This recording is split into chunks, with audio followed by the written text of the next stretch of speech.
This is the Morning Drive. It is Mira Business FM, and it is time for our weekly check-in with the oracle that is Jeffrey Rhodes. Yes. That's my new build-up for you. That's how it's going to start every week. The oracle that is Jeff Rhodes. I don't know, Jeff. What's wrong with me? He's the MD for Business Development, Middle East and Asia at Monetary Metals. Welcome. Thank you. Nice to see you. So I'm on a quest at the moment to do things for my wife. I told you this briefly, but I think this is a good story to share because you made a really good point just there off air. So I'm in a jeweller's and I've had something made and hopefully it works well. Let's see next week. If I'm still here next week, then it's fine. It's gone well. If I'm not here, then she's won the battle. Let's put it that way. But I said to the jeweller, I said, would you mind just weigh my wedding ring, which I've had for 25, 26 years. Okay. And he said, yeah. And it's quite a heavy ring. I had it made. It's a white gold ring. And he weighed it and he said, oh, that's good. I'm like, oh, okay. Well, what does it weigh? 17.5 grams. Gold, which is a fairly heavy ring, but I wear it. I'm used to it. I don't think about it. It's not like that's too much for your ring finger.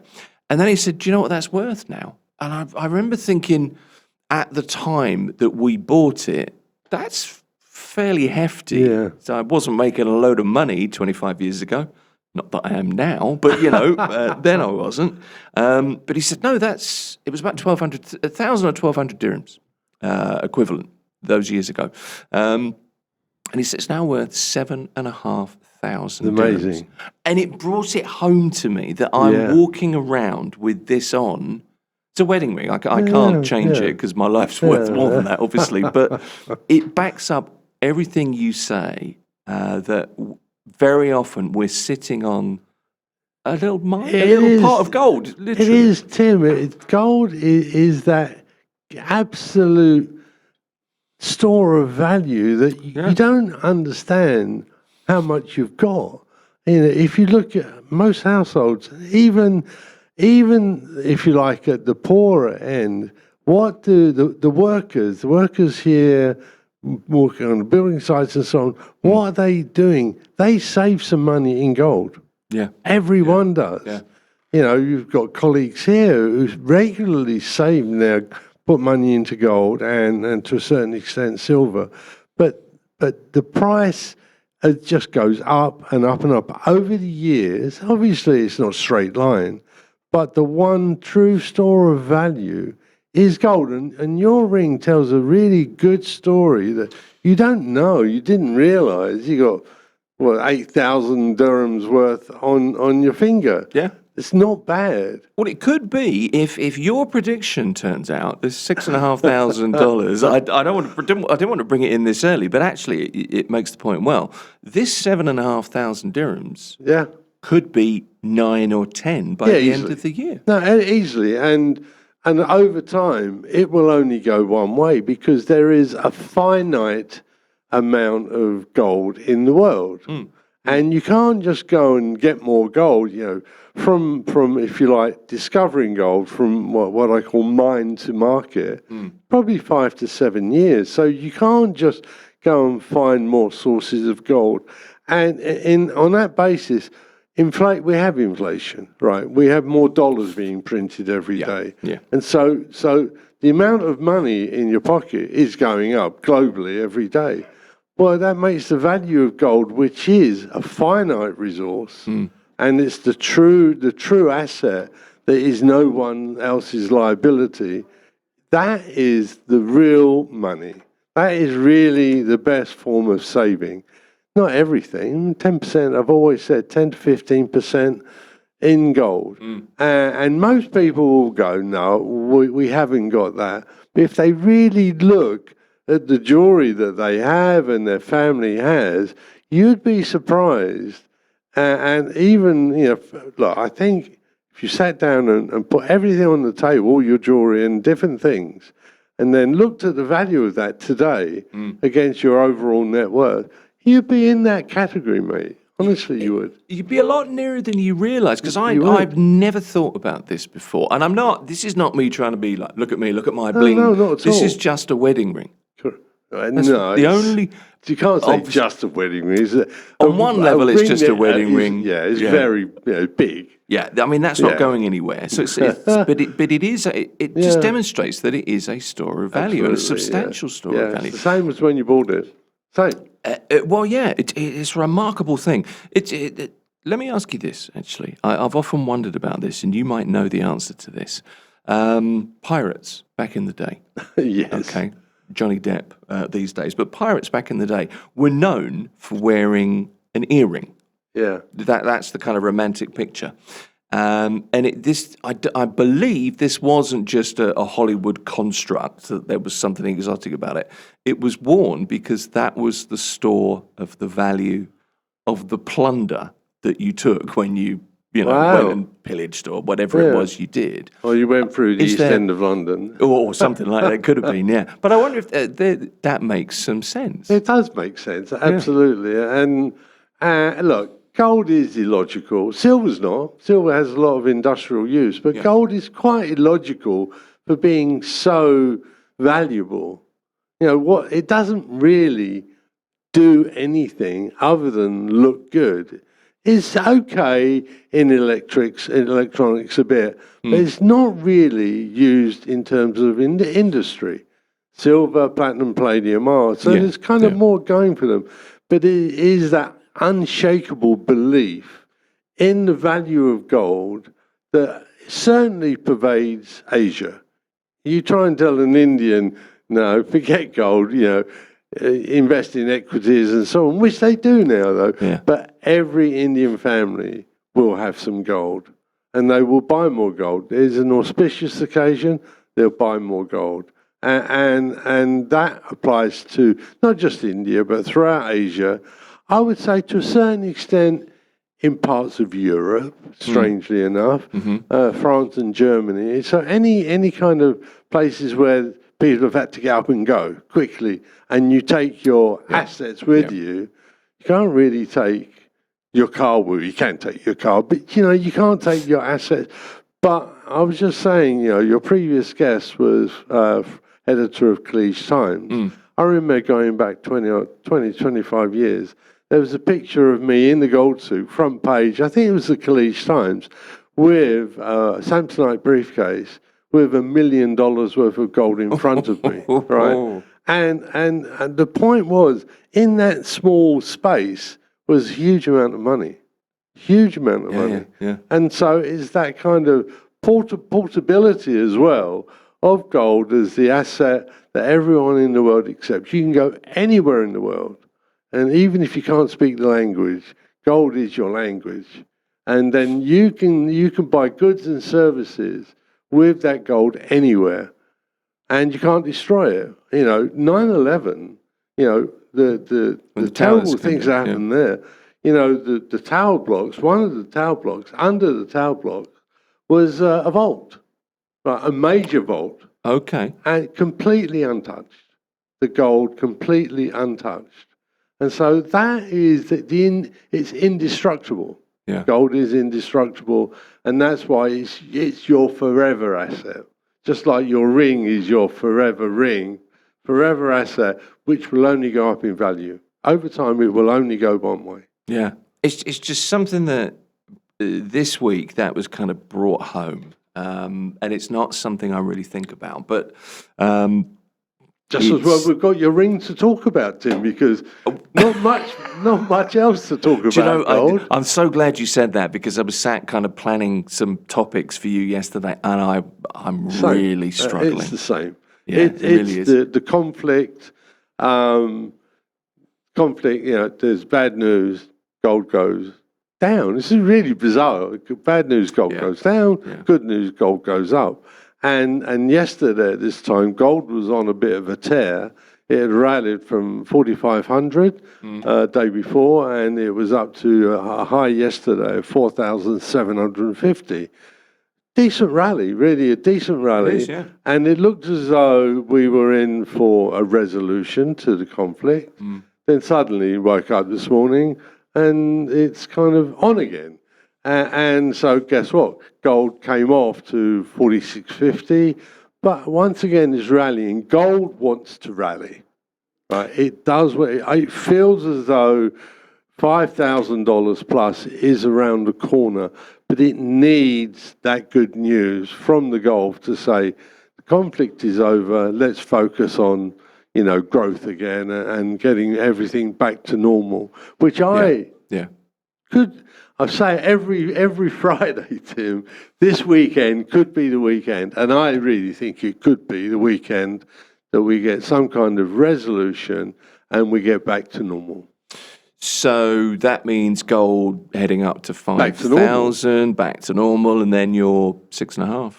6.5 for this year. I tell you, the fact that we've had this hiatus in the rally over the last month or so just makes me even more confident, because it could have gone lower. It could have gone low, and it didn't. That's interesting, because I've look at the course of this week, 4,500 to what is trading now around about 4,720. It's in that kind of region, right? So gold prices have fallen 10% since late February, and we know why that is, of course. But when you consider the backdrop to that, 64% up in 2025, correct, you can see why at the moment it's like people sat on their hands. It's difficult. That's how it feels. It is. It is. Look, there is. I tell you why it hasn't gone lower. Often in markets, you see rallies and sell-offs driven very much by, if you like, people using borrowed money, like margin money, to actually drive their price. What are they? They're speculators. There's a lot of speculative activity in financial markets. The rally in the gold price over the last 3 years is not speculative at all. Right. It's fundamental buying by central banks and by investment funds looking at the long term. Okay, ETF buyers looking at the long term. Yeah. Central banks looking at the long term. If you like, that dollar diversification at an official level is still underway, in my opinion. And so that's looking for the future. So the outlook for gold, the longer term, the short, medium, and long term outlook, are all bullish, no matter what you say, because it comes back. You can't print gold. You can print dollars, as many as you want. Yeah. I'm sure Mr. Trump will be doing that. But one of the things I do like about President Trump and the fact that we've got the incoming Fed governor, the concept of lower interest rates is actually good for growth. It really is good for growth. So if your mortgage is based on, say, 2% plus the credit spread rather than 5%, then you've got money, a bit of extra money to spend, and that stimulates growth. So the concept of lower interest rates is good for growth. And also, if you only got 2%, you're getting 2%. You leave your money in the bank, and you're earning 2%. Yeah, might as well go with gold. It's up 100% in the last 3 years. Well, you've said this many times. Trump is good for gold. Is your phrase? Trump is good for gold. Yeah. So, what was I going to say to you? Yeah, you can't create gold yet. You can make a diamond, you can make a sapphire, you can make an emerald. Pretty straightforward, and they're as good as, in theory, as good as the ones that you have to dig out of the ground. Gold, you can't recreate or replicate. No, you can't. But the Chinese are trying. They're trying. Mm-hmm. I don't want to wake up one morning and see AI can create gold. That would not be good for my career. I was going to say that's the time when all of a sudden your golf handicap comes down. You've got the time to do it. Yeah, my gold handicap goes up and the golf one comes down. It's amazing how the two most important things in your life, or seemingly, both begin with G. Yeah. There's an O, there's an L, and then the only letter is the one at the end that's different. Yeah, but you're forgetting something. I'm forgetting. There's SVURS. Well, yeah, this is true. Yeah, say no more. Let me just one quick question, Jeff. Before investors are waiting for employment the employment report today, the data today. So that should give us a pointer towards really just how resilient the US economy is. Yeah, I guess at a time when yeah. it's pretty tough at the moment. Yeah. Yeah. Yeah. No, look, we're not expecting anything dramatic. And in terms of the gold price, honestly, at the moment, it's all about the conflict in the Gulf. It is. Well, Peace that's every equals report. higher gold prices. Yeah, Conflict, every report from you for the last... same thing. It is the same thing. Yeah, and it's much as I like you being here and talking to you, it's a struggle to keep it on track, because the variances are... Yeah, I guess so. There, are they? But we could talk about... Look at silver yesterday. Silver had an amazing rally at one point. It was up 10%. Yeah. But it doesn't grab the headlines. Silver this morning went about just under 80. 80, yeah. Dollars, absolutely. Yeah. So, and this is a precious metal that languished in the sort of mid-20s for a number of years. And no one could see beyond the end of their noses to see a rally coming. But you'll know that when it was around $30, my prediction was 60.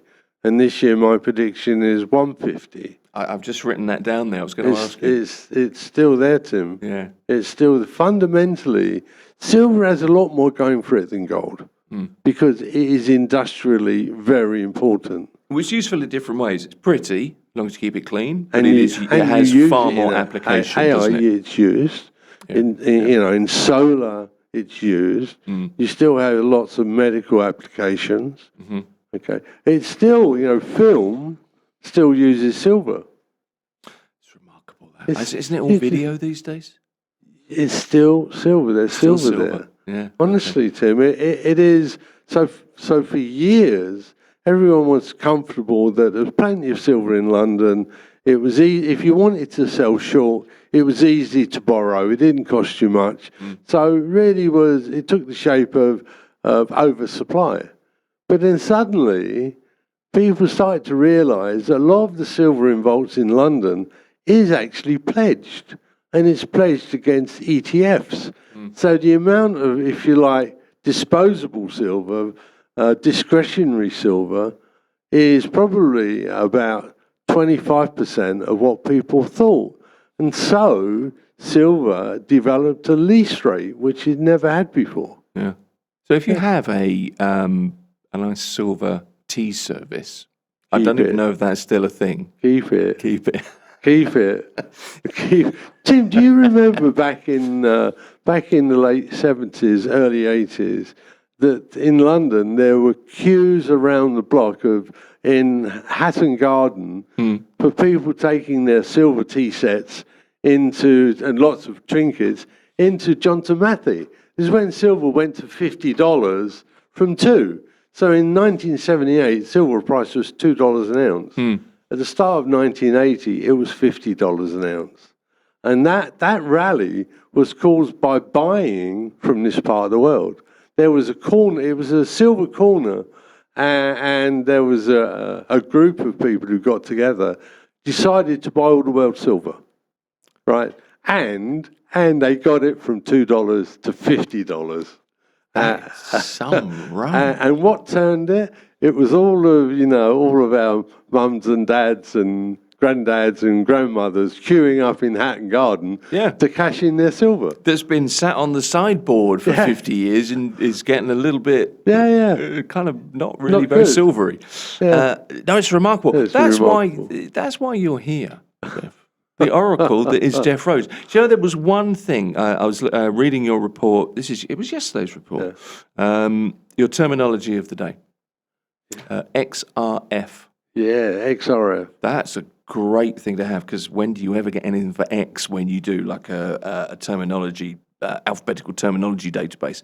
X-ray fluorescence, which is a non-destructive analytical technique used to determine the elemental composition of materials. Correct. Really used a lot these days with old gold that comes in, is going to, scrap gold, or Dory gold. Dory gold it's rudimentary kind of refined gold, but not finished, not a finished product. So XRF is the way you determine the kind of purity of the metal in front of you, and also the weight and so on. So look, unfortunately, that marks the end of my terminology series, because I can't go beyond that. There's no Z in there? Is there a Z? A Z? What am I doing saying Z? What's wrong with me? No. Oh dear, No, I I've got apologise. to think. Maybe I'll have some golden nuggets or fascinating facts. I'll need to put something in because the gold market is so boring at the moment. We do need a little bit of extra life. That's why we invite you here, Jeff, for your golden nuggets. That's why you're here every week. Always good to talk to you, Jeff Rhodes. Jeff Rhodes is the Managing Director for Business Development, Middle East and Asia, Monetary Metals. Thank you. Thank you, Tim. Good to see you. This is Mira Business FM.